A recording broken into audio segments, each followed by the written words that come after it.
Na nimekubaliana na wizara ya kwamba in the next 2 months tutakuwa na contractor mpya pale, ndio akamilishe hiyo barabara. Hiyo barabara iwache kusumbua wananchi wa Kakamega.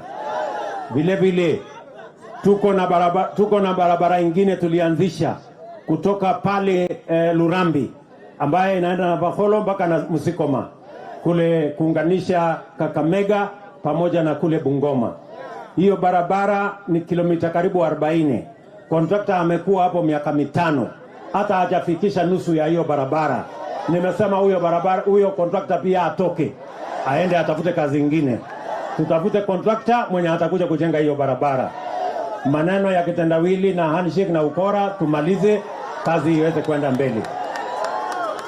Ama mnasemaje jameni? Si mtu akipatiwa kazi afanye, na kama hataki afanye si atembee, ama ni aje?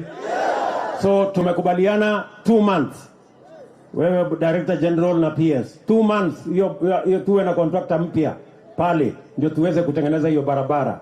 Mheshimiwa Wangwe amenikaza sana kuniambia hiyo barabara imekwama, na aliniona pale nikianzisha. Tunaelewana jameni?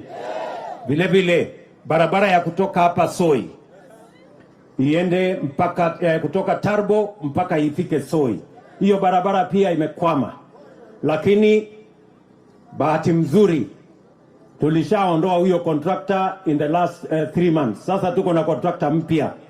Siku ile nikipitia hapa kuanzisha hii, pia nitakata hapa nipitie Soi ama nipitie hapa Tarbo nianzishe ile ikiwa imekamilika by December.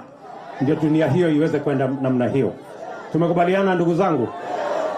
Tuko na barabara zingine ndogo ndogo ambazo tumekubaliana na viongozi wenu. Tumeketi hapa na Musalia Mudavadi kama Prime Cabinet Secretary wetu, Deputy Governor wenu, wa Senator wenu Halwale, wale wabunge wote, Malulu wakiweko hapa Injendi. Na tumekubaliana zile barabara zingine ambazo tutaendelea nazo. Tumekubaliana jameni? Ya pili, tumekubaliana vile vile ya kwamba hapa Malava, hapa Kakamega, ni lazima vile vile tupange vile tutaanzisha airport yenu tuipanue.